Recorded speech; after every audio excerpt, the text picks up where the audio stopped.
Hi, everyone, and welcome to our virtual event, Igniting Conservation Through Photography. My name is Bibi Baksh-Pabian, and I'm BirdNote's Communications Director. We've got a really exciting conversation for you today with our panel of very talented photographers, and we'll be announcing the winners of BirdNote's 19th birthday photo contest.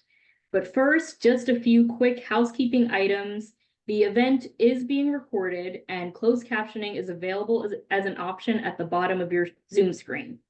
We want to make sure that this is a kind and welcoming environment for everyone, so bullying, harassment, or spam of any kind will result in us removing you from the event. We're excited to share that we've got over 600 registrants for this event representing North America and a number of countries around the world. You'll want to stick around until the end of the event to hear the winners of BirdNote's 19th birthday photo contest. We received so many amazing submissions, and this year we've added a conservation actions category in honor of our From Love to Action campaign, and we're very excited to announce the winners. A little bit about BirdNote. BirdNote is an independent nonprofit media production organization that connects millions of people around the world with nature and birds through powerful storytelling. We believe that birds connect us with the joy and wonder of nature, and that by telling vivid, sound-rich stories about birds and the challenges that they face, BirdNote inspires listeners to care about the natural world and take steps to protect it. Since 2005, we've expanded from playing on one public radio station to now airing on more than 300 radio stations across North America and a global listening base through podcast listening services. With an estimated audience of over 6.5 million people, BirdNote is helping to create a more peaceful and connected world by inviting people into the world of birds and connecting them with others who want to protect our shared environment. Our popular shows, including BirdNote Daily, BirdNote in Espanol, and Bring Birds Back, are free for everyone and available at birdnote.org and wherever you listen to your podcasts. And this year, we are excited because we've launched our From Love to Action campaign to inspire 1 million people to take action to help birds in the next 3 years. The campaign was inspired by the idea that when we love something, we feel moved to protect it. And so by taking little actions like keeping our cats indoors, planting native plants, installing nest boxes, we can make a big difference. BirdNote, like I mentioned, is an independent nonprofit organization, so that means we don't receive financial support from radio stations, their advertising, or from government grants. BirdNote is free for everyone, including your local radio station. We're primarily listener funded, and the majority of the funds we use to produce BirdNote shows and events like this one come from generous people like you who value BirdNote enough to contribute. This event is just a piece of what we offer, so if you appreciate this event and learning more about the power of photography and inspiring people to make a difference for birds, please consider donating at any amount that's meaningful to you using the link in our chat. And you can learn more about BirdNote at birdnote.org. Now, it's my honor to introduce Walter Kitundu as the moderator of today's discussion. Walter is one of BirdNote's board members. He's a multidisciplinary artist, educator, and bird photographer. His eclectic art practice includes sculpture, sound installations, and large-scale public artworks that address place, history, nature, and community. He's the director of Kitundu Studio, which focuses on the development and installation of public artworks. Walter, I will hand it over to you. Thank you so much. Thank you, everybody, for being here. It's really an honor to be here with these incredible photographers to talk about birds, photography, both things really dear to my heart, and how they can affect us and move us towards actions that can help conserve our feathered friends. So I'm really glad to be here. Like I said, I feel like I have a front row seat, but because it's all Zoom, we're all in the front row. So we all get to have these really great conversations and hear the insights from these photographers. I'll start by introducing the panelists. Day Scott is a disabled wildlife conservationist, photographer, and educator who embarked on an extraordinary journey after a vehicle collision with a pronghorn herd 3 years ago left her with a traumatic brain injury. As a disabled scientist, she advocates for inclusiveness and equity in academia and conservation research. Day's boundless enthusiasm for research and wildlife photography has a global impact, with her work featured on platforms like Animal Planet and Discovery. Particularly noteworthy is her 2-year stint as a judge for the Australia Zoo's Crikey Magazine photography competition, collaborating closely with the Irwin family. Welcome, Day. Thank you. Melissa Groo is a multifaceted wildlife photographer and conservationist dedicated to educating people about the marvels of the natural world. She views photography as both fine art and a potent storytelling tool, considering herself a wildlife biographer committed to highlighting the intrinsic worth of animals. She's a Sony Artisan of Imagery and Associate Fellow with the International League of Conservation Photographers, and she's had a significant impact on the field. She contributes to Outdoor Photographer and Audubon magazines, advises the National Audubon Society on photography content and ethics, and serves on multiple ethics committees. Her work, represented by National Geographic Creative, has graced the covers of prestigious publications and spans from National Geographic to Smithsonian magazines, showcasing her profound influence in conservation photography. Welcome, Melissa.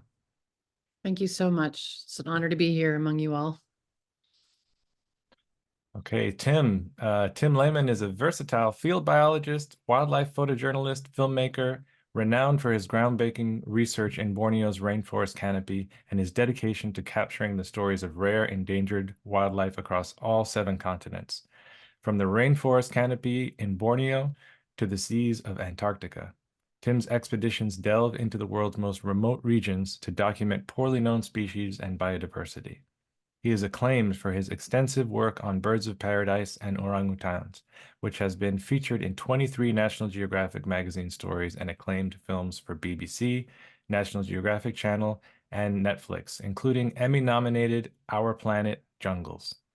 With awards like Wildlife Photographer of the Year and recognition from World Press Photo, Tim is also a fellow of the Explorers Club and the International League of Conservation Photographers, and co-founder of the Birds of Paradise project at Cornell Lab of Ornithology. Welcome, Tim. Thank you. It's great to be here with you all. Yeah, it's so nice to have you all here. I feel like it's such a rich banquet of insights we're about to enjoy from all of you. I'm going to ask you a question. This is for all panelists. You can decide who wants to speak first, but just share a little bit about yourselves. What inspired you to get into bird photography, and how has your journey evolved over time?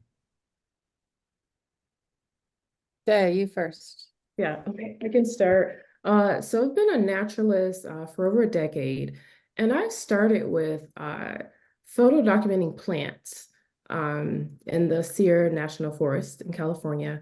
And I was just doing it, so trying to just get to know plants, would go home and download my photos, and I just love IDing things. And then from there, I just started taking pictures of everything.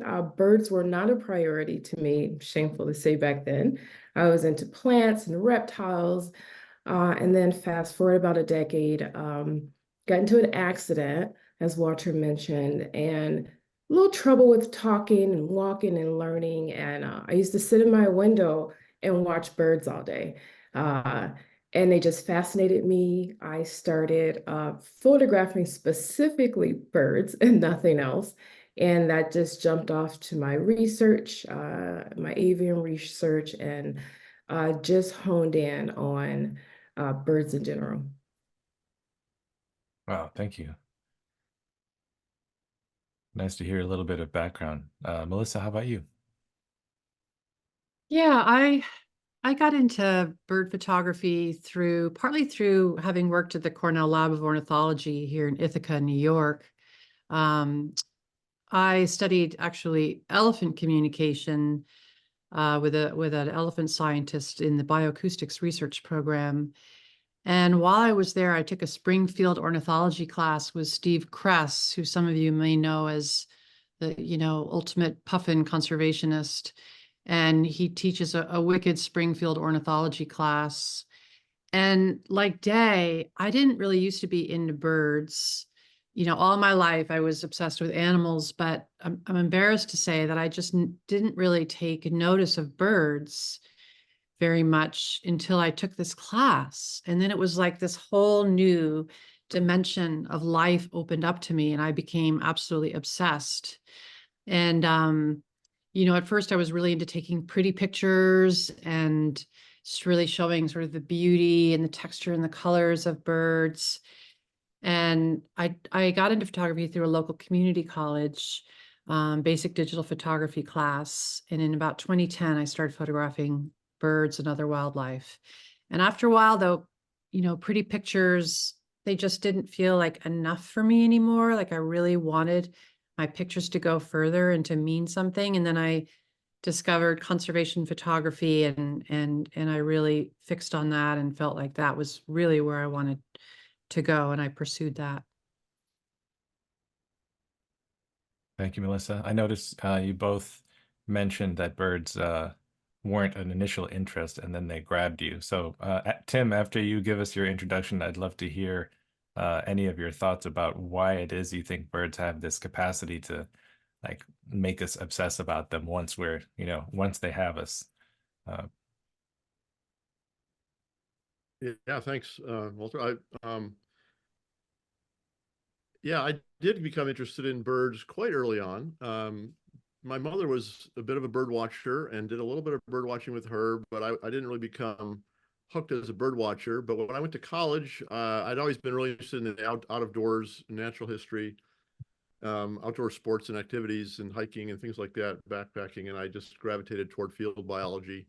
I started working my first summer after college with ornithology professor doing field work in Michigan on marsh birds, and so I just started doing a little photography then, and then through college I studied biology. I went on to graduate school and got interested in rainforests and had an opportunity to work in Borneo, and spent several years as a research assistant, and then doing my own PhD research in the rainforest. And I didn't focus specifically on birds. I was sort of a general rainforest ecologist studying plant-animal interactions around fruiting fig trees, but I was drawn to these fruiting trees that were really kind of this amazing focus point for wildlife in the rainforest, and especially birds. And I remember the very first day I arrived in the rainforest in Borneo, I saw hornbills, you know, flying overhead and landing in a tree, and I thought, man, someday I've got to, you know, get up in a tree, figure out how to photograph these birds up in the canopy. And so that kind of was a long-term idea. So I kind of started out as a biologist. After doing my PhD and being a scientist for a while, I've been pursuing my photography with a special interest in birds all along. And I turned my PhD project on the rainforest canopy wildlife into my first National Geographic article. And it did start with a hornbill picture. I did eventually get that dream hornbill picture after about 10 years of going to the rainforest. And that kind of helped kick off my photography career. And I decided to focus, partly because of the conservation issues I was seeing in the rainforest in Borneo. I was seeing a lot of forests disappearing over the years that I was going there. And I felt that my, you know, research on rainforest ecology was reaching a small group of scientists, but my photography was reaching a much wider audience.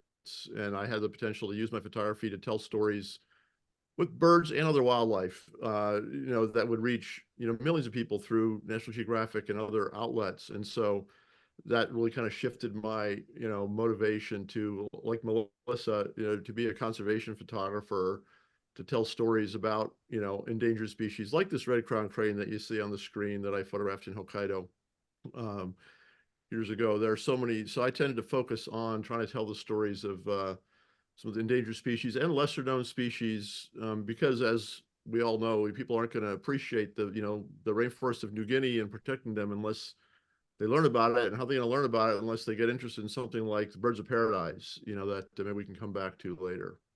Mhm. Yeah, I found that often my interest in birds leads to my interest in the plants that they're perched in, leads to my interest in their surroundings, and then they become a sort of entry point into a wider examination of the natural world. Absolutely. Yeah, Day, I have a question for you about your passion for conservation and your passion for education. How does that impact your photography? Let's see. So a little bit after my accident, I needed to basically learn how to read, write, and have memory again. And I was talking to my therapist, and she said, "Oh, you should read something and then report back." And started reading Jennifer Ackerman's book, The Birdway, and listening to the audio. And I started writing little paragraphs about the birds to remember details about the birds. Well, these little paragraphs turned into bird stories that I started publishing via social media and my website.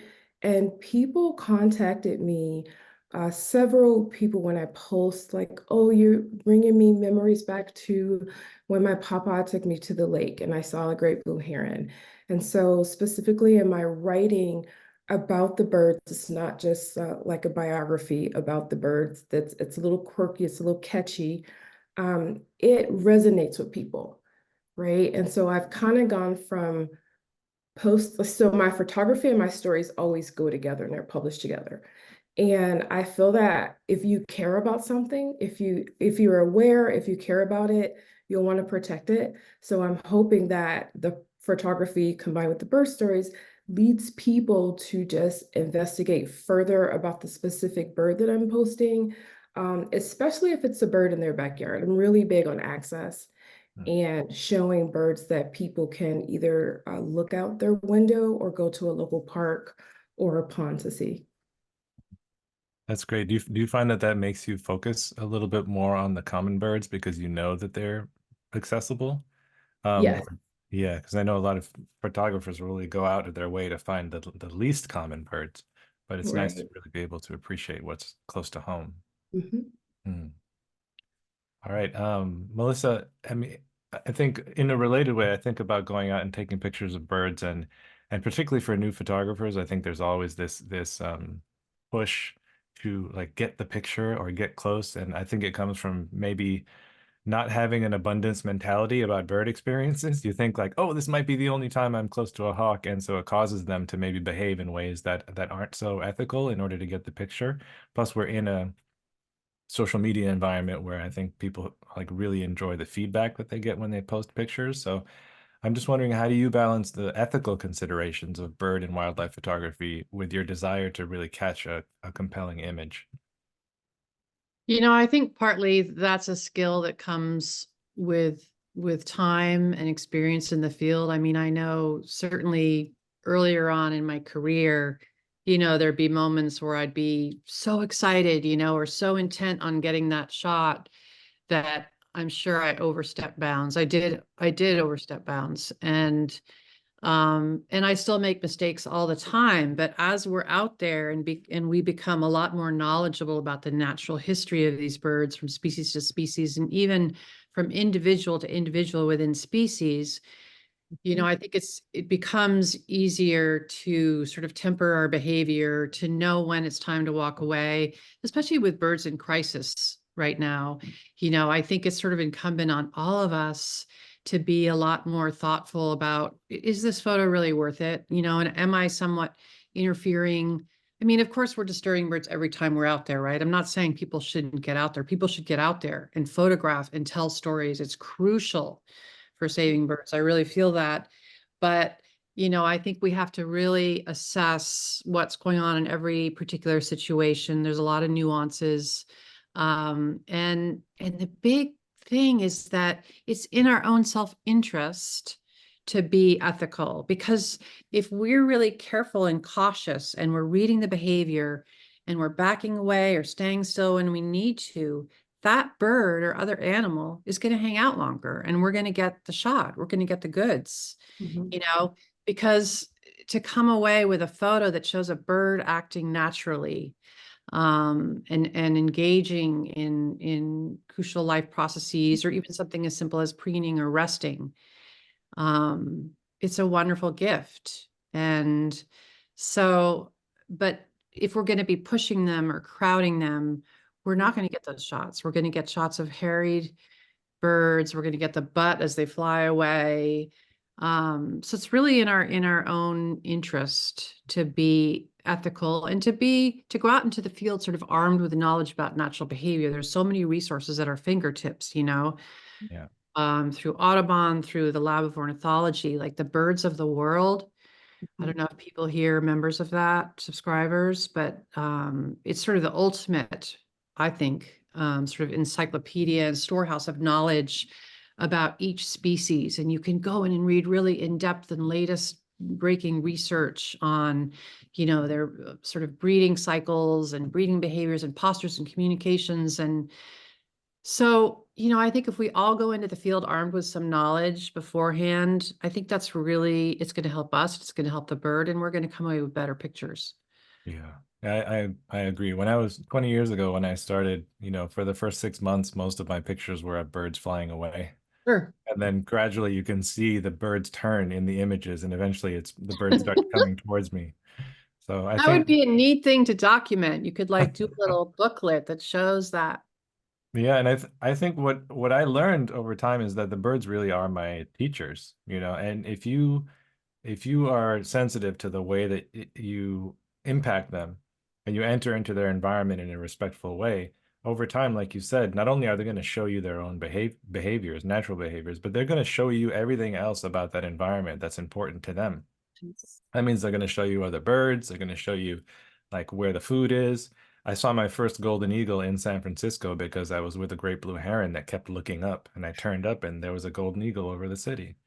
So, yeah, I think that idea of natural behavior is really important. And Tim, I have a question for you. Like in your travels, your extensive travels, have you noticed any specific changes or trends in bird behavior and populations through your photography over time?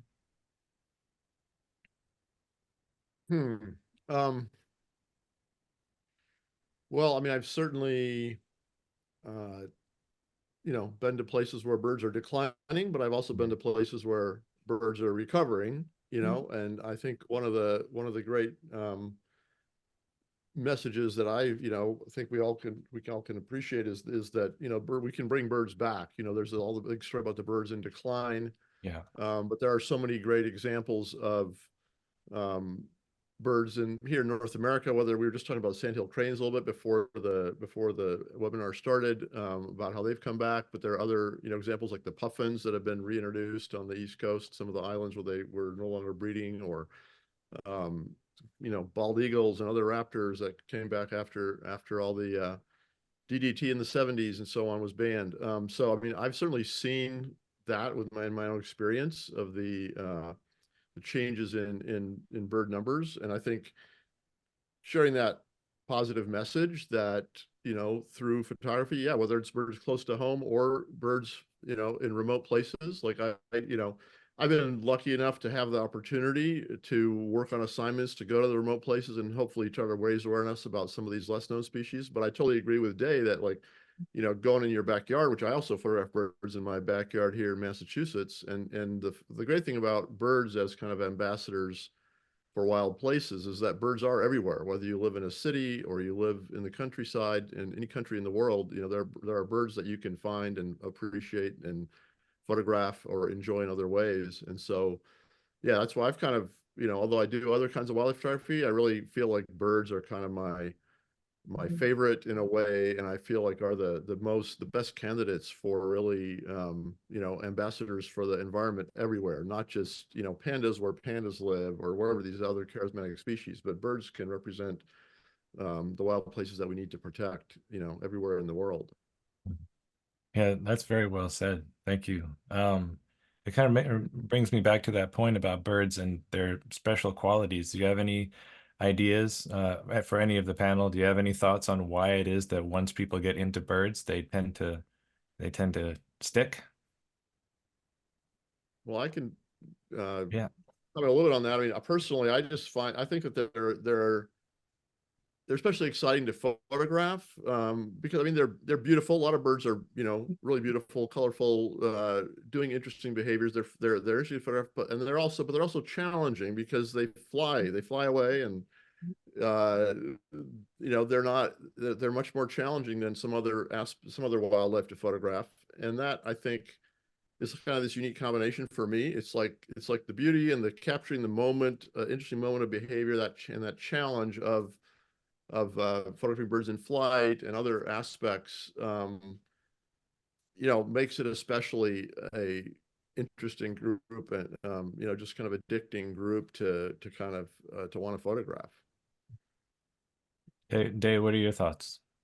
So I think my addiction to birds was again on bird behavior, and I noticed that they have personalities, each individual bird. And to me, the personalities are much like human personalities, in good and bad ways. So you would see birds basically like wing slapping each other, off feeders, competing for food sources.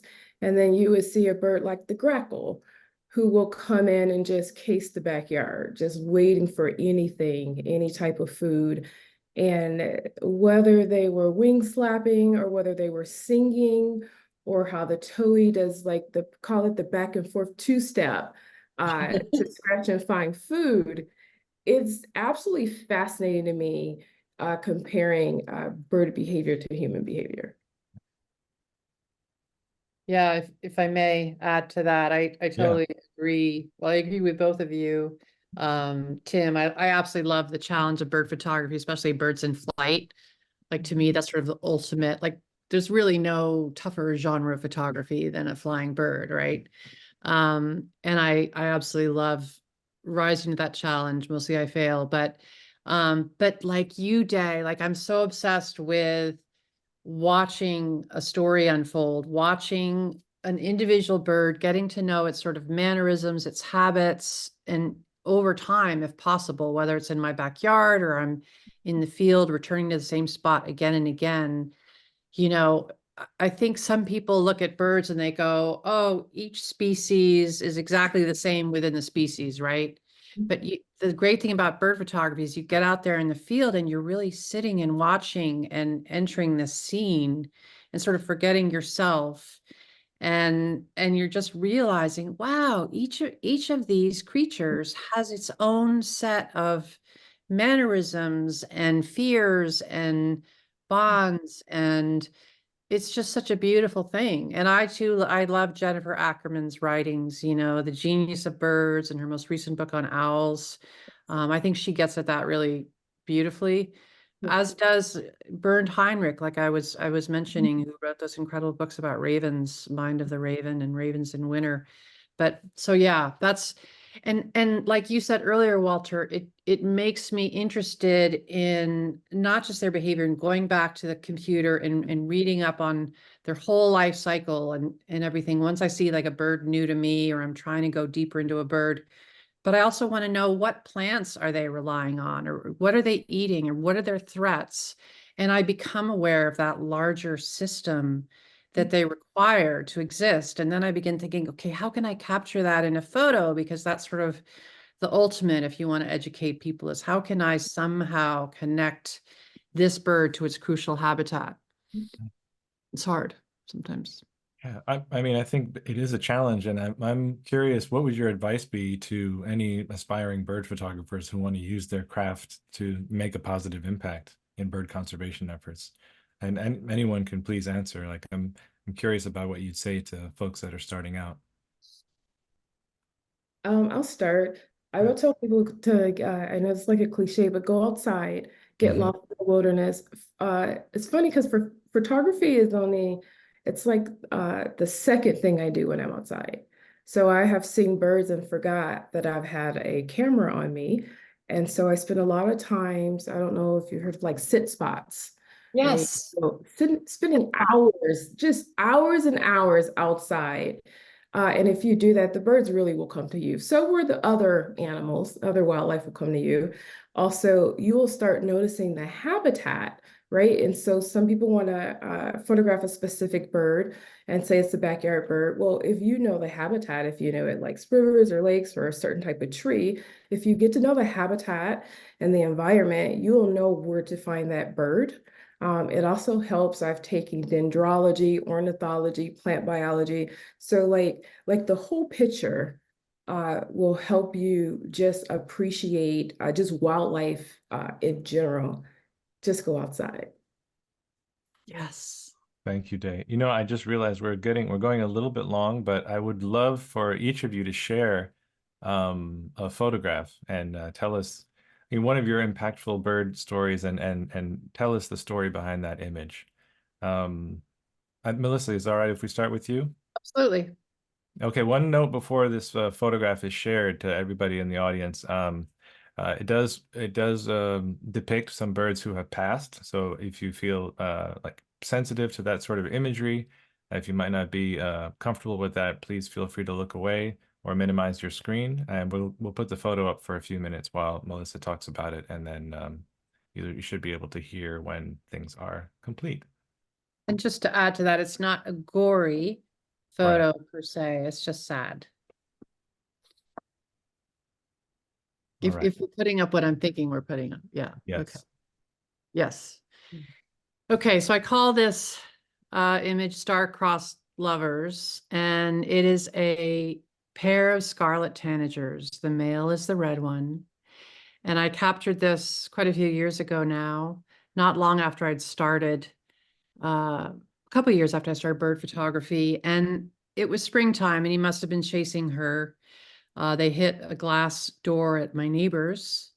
I found them because I'd gone over to feed, I think she was away, and I was feeding her cats, and I found them just kind of willy-nilly on the ground, their necks broken.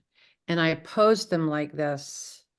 And, in the moment, I was so just torn up about it, realizing that they had traveled all this way from South America and like just overcome incredible challenges to get here to their breeding grounds, and then only to meet with death at someone's glass door. It just seemed so, it was devastating. So I thought, I got to put this photo to work. If anything good can come of this, let me pay tribute to them, and let me use this photo in service of the conservation of birds, and raising awareness about the issue of window strikes. And I'm glad to say that National Audubon Society has used this photo to raise awareness, and so has American Bird Conservancy. And I try and share it every year with a lot of tips on what people can do this time of year to really make their windows visible to birds. But to me, this is and it's not to say a conservation photograph has to be always kind of grim like this, but certainly this tells a powerful story of one of the greatest challenges our birds are facing. And I have used it over and over again, because to me, it's like what I feel I owe them. So yeah. That's a powerful image. Thank you for sharing that with us. Yeah, coming on the heels of the bird strikes in Chicago last October, it's Right. been an issue that certainly resonates. I appreciate it. Day, would you like to share your photo? Yes. Okay. So this picture depicts a lot. First of all, it's pure joy. It was my first time handling a bird. This was about 3 years ago. And I was working in the field in the Red Desert, Wyoming, working with Courtney Conway, is PI for University of Idaho. And it was just so exciting being able to trap the bird and catch the bird. And you can't see this, but the bird has a backpack on. And with the backpack, we're able to track the migration of individuals. And I held the bird, and after this picture, I went back to university to pursue, in hopes of pursue a PhD. But this was like a point of my recovery of my traumatic brain injury, where I realized that actually I can still have joy, that I can go after my passion. And it was the start of, I'm in my third year of research, and it's specifically been on owls in different places in California, in Arizona, and Wyoming. And this picture was just like the start of like a better life for me after my accident. Oh, wow. I really appreciate you sharing that. And you can feel the joy in the photo, and it's nice to know that it's that sort of a turning point. I think Mhm. it's also nice when you can identify those moments and really be grateful for them. Thank you so much for sharing that. Mhm. Tim, would you like to share yours? Yeah, certainly. This is an image of the greater bird of paradise up in the rainforest canopy in the Aru Islands south of New Guinea. And this is an image that I kind of dreamed of for many years as I was trying to photograph all the species of birds of paradise. I made many expeditions to the New Guinea region, and mostly I shot through a telephoto lens, and I was hiding in a blind and, you know, shooting close-ups of the bird's behavior and so on, recording many interesting species and behaviors. But I always dreamed of finding a place where I could show the bird in its habitat, because I felt that was so important for conveying the story of the importance of conserving the rainforest. And so finally, I found this situation where these birds were displaying right in the top of the canopy on this hill, and I was able to climb this tree in the dark in the morning. But this was like a week-long process. But in the end, I managed to attach a remote controlled camera in the tree near where the birds were coming every morning and make this image.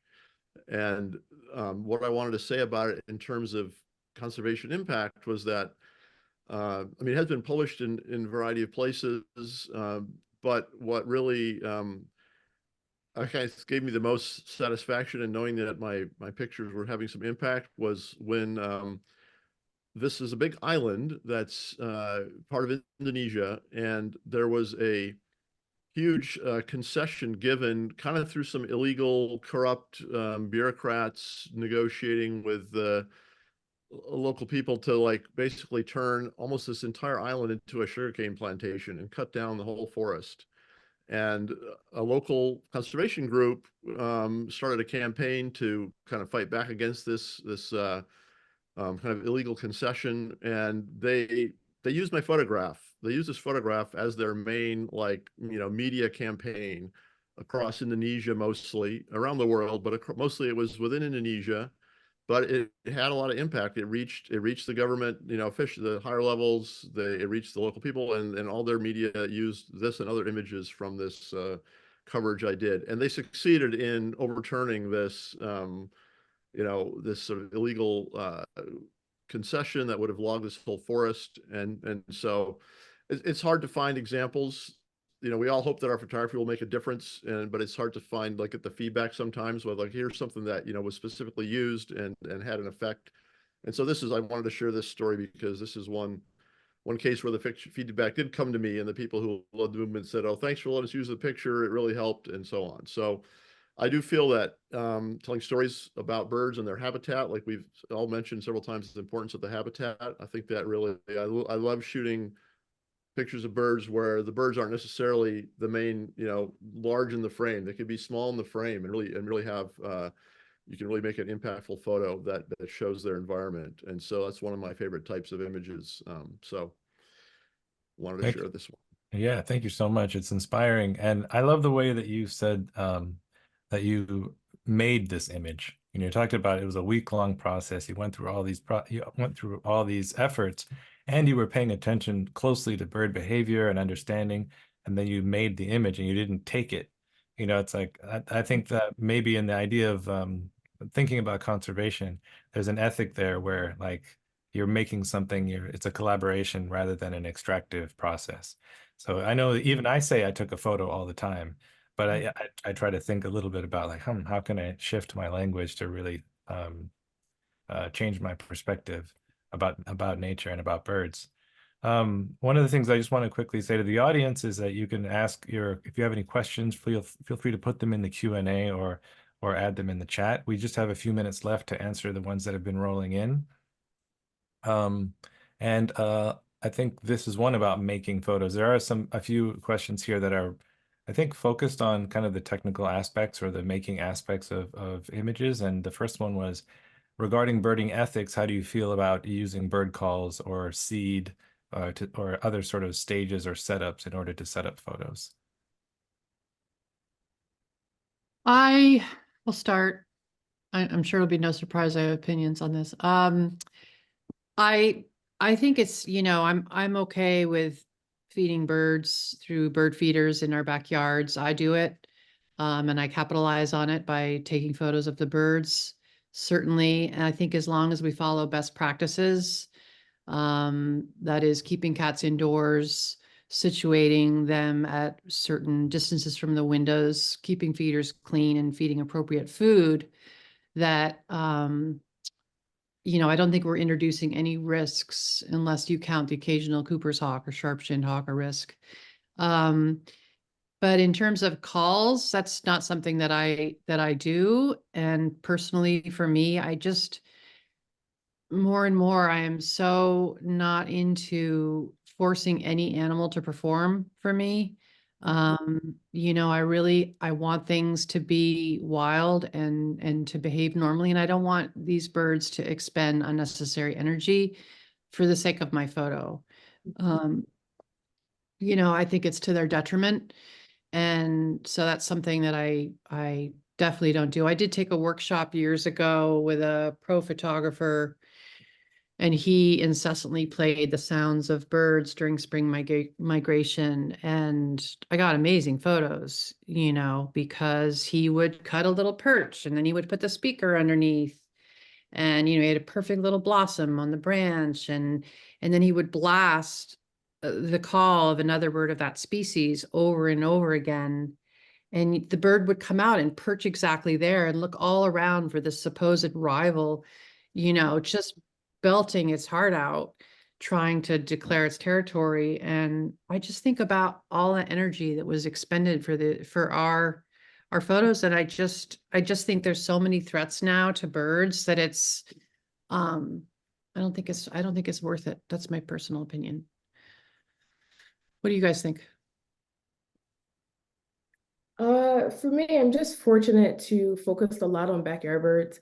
And so you can go out there and see a mallard. You can see an American robin pretty easily. So I can get birds pretty close up because they're just backyard birds, especially during the spring and fall migrations. Also have the privilege of being in the field each summer at a different place. So I'm able to bring my camera when we are broadcasting to catch birds, to put the monitors on them or to band them. So Sure. I'm also able to get a lot of photos from that way. I don't do broadcasting personally because I've learned not to do. Also, I've been in areas across the United States that have permanent signs, do not broadcast. Right. Because after taking an ornithology class, you understand how much energy it takes for a bird to come out and investigate. Yeah, Tim, before you answer, my only association with maybe the sort of the scale or the scope of the photography that you do internationally is through Attenborough nature specials. And I know that you have to sometimes get into very distant and remote areas, or maybe there's a small chance to see a bird. And then is there a way, are you weighing, do I set up a particular situation and call this bird in order to make this image? And overall, this is such a minor disturbance in terms of the population of that species or in that area because nobody's around, that it might be worth it to have this image that I can then use for conservation efforts or to share with the world. I'm just curious if what the range of responses to this idea of using broadcasting is from the backyards to, the furthest jungles. Yeah, no, I totally agree with Day and Melissa's points, especially about birds in areas with a lot of visitors and so on. But I think they're for scientific purposes, for research surveys or for, yeah, if you have a really good reason, if you're in a remote area that's not visited by a lot of birders and you have a really unique opportunity to get some footage or images of a rare bird that might be able to be used to help its conservation, I think in certain circumstances like that, it could be justified. I personally haven't really used that approach, but I know others that have, and that I think you can justify it under very limited circumstances. But I definitely agree that there's for most of us who go out photographing birds in North America, there's not really a justifiable reason to do that, and the disturbance isn't really worth it. Yeah. I do want to just make one comment about something you asked me earlier, and I see also comments asking about it, about how everyone can share their bird images or have an impact with their bird photography. And I think we do live in an interesting time, with the ubiquity of social media and websites and blogs and whatever level you're at in your bird photography, whether you have your audience is just your family and friends, or whether you have a big international audience on your own channels.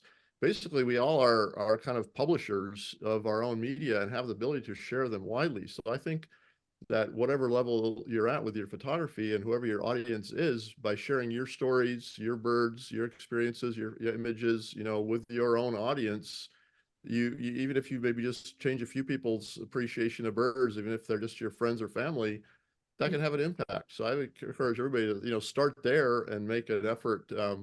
Like it sounds like, Day did with her stories and pictures, as started sharing those and started getting a following. I think that we can all think along those lines to try to have an impact, whatever your scale, whatever scale. Yeah, thank you so much. Absolutely. And I also feel like, we can always educate, as even with just a few people, don't just put a picture up on social media, but teach us something about that bird or the threats to that bird, or just tell me a story about how that bird's an individual or what you learn by watching it, because I feel like people are hungry for information, and you don't have to go overboard.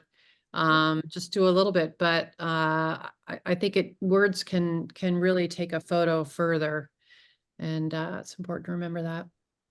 Yeah, most definitely. And just one little piece of advice I would give, or one thing that I realized as a bird photographer myself, is that the more I learned about the birds, the closer I was able to get without disturbing them.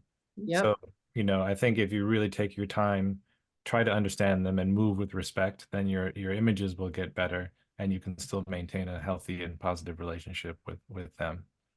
I want to thank all of you so much for being here today and for sharing your insights. There are so many good questions in the chat that we weren't able to get to because of time, but I'm sure it would have extended this another hour, and I would have been happy to sit and hear all of your insights and answers. But thank you so much. Your images are incredible. I'm honored to be able to meet you today, and I just want to pass it back to Bibi, and we'll move on to the next part of this program. Thank you, Walter. Yeah, thank you. Thank you. Thank you so much, Walter. And yes, again, thank you, Melissa, Tim, Day, for joining us today. I really, really enjoyed that conversation, and I'm sure our participants all did. So thank you so much. Right now, we're going to shift a little bit and spend the rest of the time that we have announcing the winners of BirdNote's 19th birthday photo contest. First of all, I would just like to say that we've received so many just amazing submissions from so many different people from countries all around the world, from different environments. And we especially really loved reading all of the stories behind the photos. So we're going to start with our general bird photography category. We received more than 400 submissions in this category, and the top 15 finalists were chosen by our guest judges, Heather Voss Kelly, Chris Sujikawa, and Dwayne Vons II. The top 3 winners were chosen by public vote, and we've tallied the votes and are now going to announce the first, second, and third place winners of the photo contest. So our third place winner is Sue Baus. Sue's photo features this green heron taken in Washington State. And Sue writes that they discovered its nest across a slough in a business district while the chicks were still white and fluffy. It was such a joy for Sue to watch them grow until finally the 3 fledglings were learning to hunt. And Sue also writes that her group of female photographers had so much fun giggling at their clumsiness and bouncing on the branches, taking short flights to sandbars to hunt. This photograph has a special memory for Sue, and the 3 little ones were really active. This photo was taken the last time that they could visit them. So congratulations, Sue. It's a beautiful photo. Second place, our second place winner in the general bird photography category is Janet Lewis. This photo of 2 sharp-tailed grouse were taken in Pickford, Michigan. Janet wrote that working with a local guide, she arrived at the sharp-tailed grouse lek well before sunrise, and total silence was necessary so as to not disturb the birds.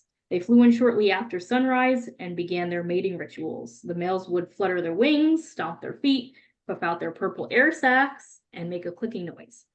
Then they would face off and spar, lunging at one another, and their fights were short, usually just a few seconds long. So that meant faster shutter speeds, high ISOs, patience, and a lot of hand and feet warmers.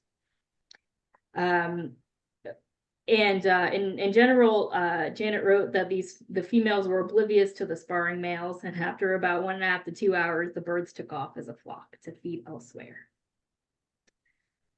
Congratulations, Janet. Finally, our grand prize winner of BirdNote's 19th birthday photo contest in the general bird photography category is Robert Ho with this very mesmerizing great blue heron shot. So Robert wrote that he was walking back and forth trying to frame the great blue heron with the moon together in one shot, but he didn't have much luck, so he stopped taking photos and pointed out the heron to people who were walking around the lake after work. And all of a sudden, the moon started to rise and the heron was miraculously positioned inside the moon. All he had to do was wait for its head to turn. He made a quick camera adjustment to manual focus and took the shot, which he says was totally lucky timing. This photo was taken at Blue Heron Lake in Golden Gate Park, San Francisco. Congratulations to you, Robert, and to all the winners in our general bird photography category. So now it's time to announce the top 3 winners in our conservation actions category. So this year, as I mentioned in the beginning, in honor of our From Love to Action campaign, we asked people to submit their photos that depict ways in which they're helping birds. And we got some really remarkable photos and stories to accompany those photos, and the top 3 winners were chosen by BirdNote staff. Our 3rd place winner is Georgia Wilson with this photo of tufted titmice in her front yard in Deltona, Florida. Georgia wrote that this particular year, the tufted titmice use this box to nest in, and it's also been used by eastern bluebirds and great crested flycatchers, and she was so excited to see the titmice using it. She could tell when the babies hatched because the parents started bringing in food regularly, and after work, she would stand outside with her camera on the tripod, hoping to get this shot, and this one was her favorite. She wrote that if the right habitat is created, then the birds will come, and she's also planted flowers to attract hummingbirds and butterflies, and so far has counted 45 species of birds in her yard. So congratulations to you, Georgia. Moving on to our 2nd place winner in the conservation actions category. Congratulations to Anthony Gaiman. This photo of an American kestrel was taken at Kaufman Orchards in the aptly named Bird in Hand, Pennsylvania. Anthony wrote a very detailed description of what's being done at Kaufman Orchards to create a sustainable environment for wildlife, which includes following principles of sustainable agriculture, creating environments where people come together to enable food production while maintaining healthy populations of beloved birds. The folks at the orchard install nest boxes to make sure there are habitats for American kestrels to nest. And during most breeding seasons, 4 of the 6 boxes successfully fledged kestrels. The bird here is being held by a Pennsylvania state game biologist, and they do basic avian monitoring, including putting leg bands on birds, because gathering life history data from band recovery is helpful in understanding what a particular species is vulnerable to. There's also a radio antenna connected to a small transponder harnessed to this kestrel, and researchers from the Hawk Mountain Sanctuary are interested in understanding causes of recent declines in kestrel populations in Pennsylvania, so they brought their expertise to the orchard. The questions that researchers want to answer in particular is why in the first couple of months after fledging is the period of highest mortality. So Anthony wrote that government agencies and research institutions and land managers continue to look after these birds, and the folks at the orchard educate the public in the best ways that they know how. They tell them about the nest boxes, why they're here, and if they're lucky, a kestrel will fly by and he can show them how beautiful it is beyond their function in the natural world. So thank you for that story, Anthony. Thanks for all you're doing to spotlight these organizations that are helping these birds. And finally, our grand prize winner of BirdNote's 19th birthday photo contest in the conservation actions category is James Shane for this photo of a California condor at Badger Point in Grand Canyon National Park. James wrote that wildlife biologists with the Peregrine Fund working in northern Arizona annually capture as many of the wild California condors as possible to test them for lead poisoning. Lead poisoning is the #1 killer of California condors. If a captured bird tests positive for lead, it's taken to a care facility for treatment. If the treatments are successful, then the condors are released back into the wild on this cliff over the Colorado River in the Grand Canyon. Pictured here is female California condor number 16 being released back into the wild. And sadly, in 2023, number 16 contracted avian flu and passed, but the folks at the Peregrine Fund continue their hard work to help these birds. So with that, congratulations to all our winners, and thanks to everyone who participated and attended this event. Thank you to all our panelists. We just have a few minutes left in the event.